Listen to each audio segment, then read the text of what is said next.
ప్రపంచంలోనే అతిపెద్ద పర్వతం ఎవరెస్ట్ పై మంచు తుఫాను బీభత్సం సృష్టించింది. టిబెట్ లోని ఎవరెస్ట్ పర్వతం తూర్పు వైపు శుక్రవారం సాయంత్రం నుంచి దట్టమైన మంచు కురుస్తూ మంచు తుఫానుగా మారింది. దాదాపు 1000 మంది పర్వతారోహకులు 4900 మీటర్ల ఎత్తులో చిక్కుకుపోయారు.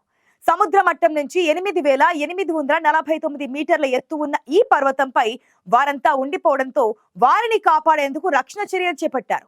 ఇప్పటి వరకు దాదాపు 350 మందిని క్యూడాంగ్ టౌన్షిప్ కు తరలించారు.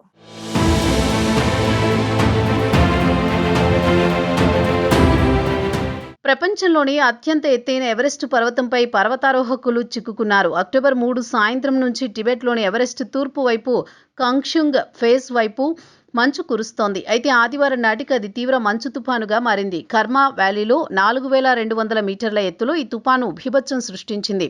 ఈ ప్రాంతంలో పర్వతారోహకులు, ట్రెక్కర్లకు ప్రసిద్ధి చెందినది.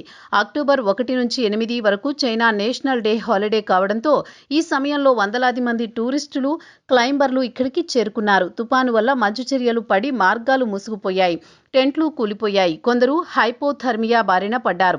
గతంలో అక్టోబర్ నెలలో ఇలాంటి వాతావరణం ఎప్పుడూ లేదని పర్వతారోహకులు చెబుతున్నారు. ఇక ప్రతిరోజు వర్షం పడుతుండటంతో ఎవరెస్ట్ పర్వతం కనిపించలేదని తెలిపారు. హిమాలయాల్లో అసాధారణమైన వర్షం, మంచు ఎప్పుడు వస్తుందని, కానీ ఇలాంటి అనుభవాన్ని తామెప్పుడూ చూడలేదన్నారు. ఇండియన్ మాన్సూన్ ముగిసిన తర్వాత వాతావరణం సాధారణంగా ఉంటుందని అంతా భావించినా హఠాత్తుగా మంచు తుఫాను రావడంతో పర్వతారోహకులు తీవ్ర ఇబ్బందులు పడ్డారు.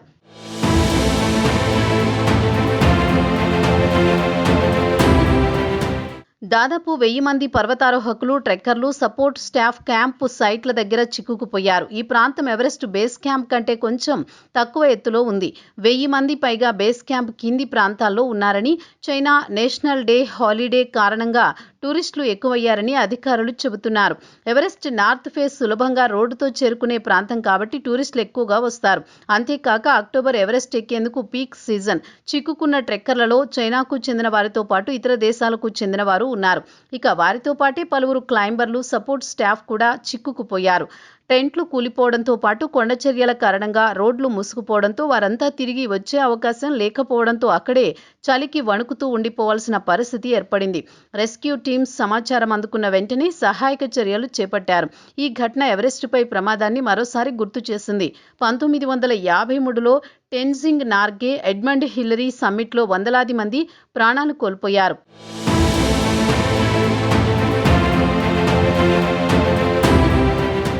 ఎవరెస్టుపై చిక్కుకున్న వారిని కాపాడేందుకు రక్షణ చర్యలు వేగంగా ప్రారంభమయ్యాయి. ఆదివారం నాటికి 350 మందిని రక్షించి క్యూడాంగ్ టౌన్షిప్కు తరలించారు. మిగిలిన 200 మందితో కాంటాక్టు సాధ్యమైంది. వారిని గ్రూపుల వారీగా కిందికి తీసుకొస్తున్నారు.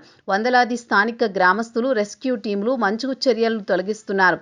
Tibet blue sky rescue team heavy మెషినరీలు ఉపయోగిస్తున్నారు.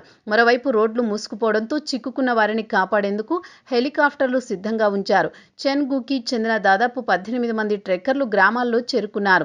ఎవరెస్టుపై మంచు తుఫాను రావడంతో అక్టోబర్ 4 నుంచి టికెట్ సేల్స్ ను నిలిపివేశారు. అయితే ఇప్పటి వరకు రక్షించిన వారిలో లోకల్ గైడ్స్, సపోర్ట్ స్టాఫ్ ఉన్నారా లేదా అనేది తేలాల్సి ఉంది.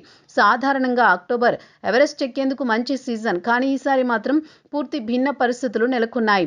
వాతావరణ మార్పుల వల్ల హిమాలయాల్లో వెదర్ ప్యాటర్న్స్ మారుతున్నాయి.